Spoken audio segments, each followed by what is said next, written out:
fucking kidding me, motherfucker? Dumb bitch. Not once, but twice. I mean, Amanda Serrano versus Katie Taylor have an epic second fight.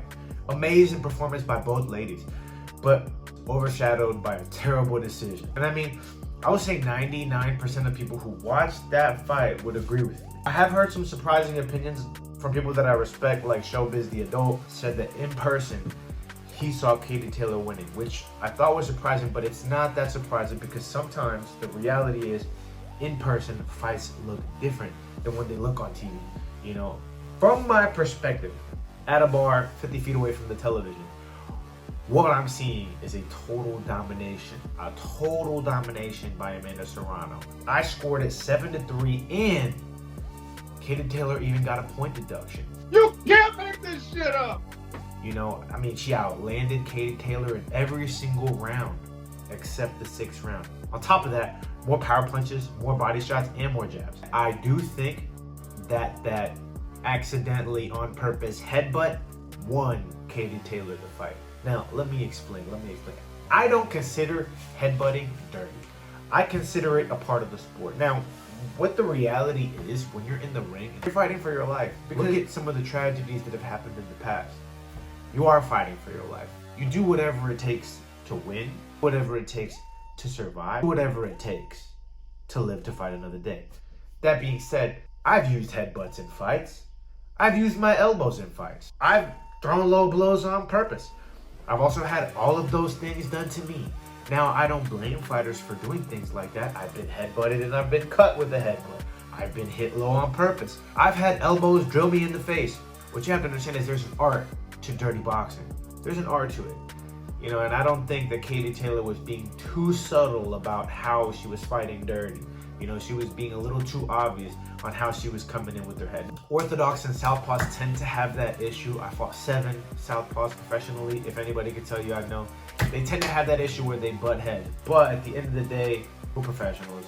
We know how to avoid those situations. And if we're getting the best of the headbutt collisions, we're going to keep doing it, right? Now, the truth about it is that nasty cut, I believe, influenced the judges.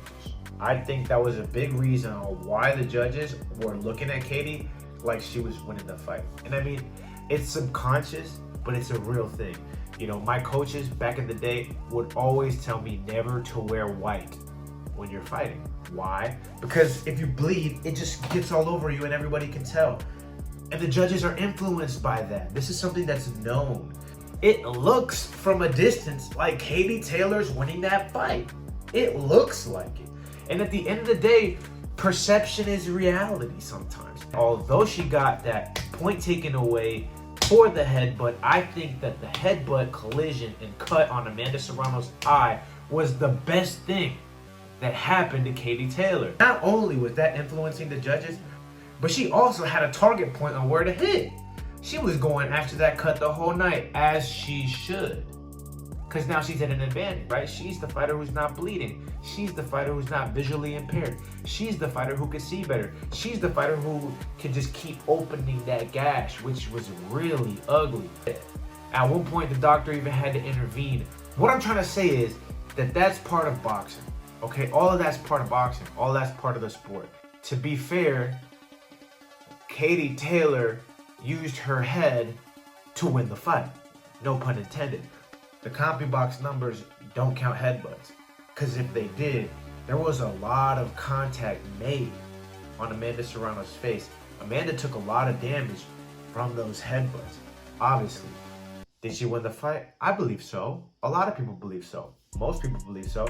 And the sad thing is that this should be a trilogy fight. Now, I don't see any other dance partners for either of these two ladies except each other that's going to make them nearly the amount of money that they made Saturday night. I just don't see it. I don't see it ever happening. And at the end of the day, I do believe that these two ladies in particular are in the conversation of the greatest woman of all time. I actually think that they're both clearly a little bit ahead of Claressa, even though I got mad love and respect for Claressa. The truth about that is Claressa's shield is a little bit like Roy Jones, where Roy Jones dominated so long. He just really had no competition outside of Bernard Hopkins and James Toney, who were, you know, his early victories. He really, at 175 at the time he was there, 168 at the time he was there was nobody to challenge him. Antonio Tarver didn't come till way later. He pretty much destroyed everybody else, and it wasn't competitive. I kind of think that's something similar to what's happening to Claressa, and I think that's kind of taken away from her greatness. She doesn't have the right dance partner to display her talents. You know, Muhammad Ali had Frazier, Mike Tyson had a bunch of different dance partners, Lennox Lewis had a bunch of different dance partners, Larry Holmes had a bunch of different dance partners, Sugar Ray Leonard had a bunch of different dance partners, Sugar Ray Robinson had a bunch of different dance partners, Claressa Shields doesn't have a dance partner, and Katie Taylor has a great dance partner in Amanda Serrano and vice versa. Now, I wish and I hope to think there would be a third fight, but at 38 years old, I don't see Katie Taylor wanting to put herself through that type of abuse anymore. Honestly, she took a lot of punishment. So shout out to those ladies for, you know, providing like an incredible fight. Should have been a victory clear for Amanda Serrano, but like I said, I really think that the headbutt was the deciding factor of the fight. I think that's what ultimately got Katie Taylor the decision. And if it was part of her strategy, it was a good strategy. You know, I think Trinidad used low blows as a strategy against Fernando Vargas. I think Cotto used low blows as a strategy against Zab Judah. I do think that sometimes you gotta get a little bit dirty to win a fight. And I just, at the end of the day, understand that that's part of boxing, and that's what is a part of boxing that most people who've never been in the ring just don't understand, and it's hard to explain it to them because they're not fighting for their lives. But those two ladies were fighting for their lives, and they did a great job. And unfortunately, you know, we didn't get the decision we wanted, especially for the Puerto Rican crowd. Man, I was heartbroken for her. I was heartbroken for Amanda, but you know, she lived to fight another day. She made a bag, you know what I'm saying? Like, they're putting women's boxing on the map. Nobody cared about it before now. Now people really care. So, you know, it is what it is. You give me a like, subscribe, comment down below what you thought about the fight. If you thought Amanda won, if you thought Amanda got her ass whooped, if you agree with me that you think the headbutt won the fight, or if you disagree with me that nobody should be fighting dirty and boxing should be a clean sport, you let me know in the comments down below, and I'll be happy to respond. Damn.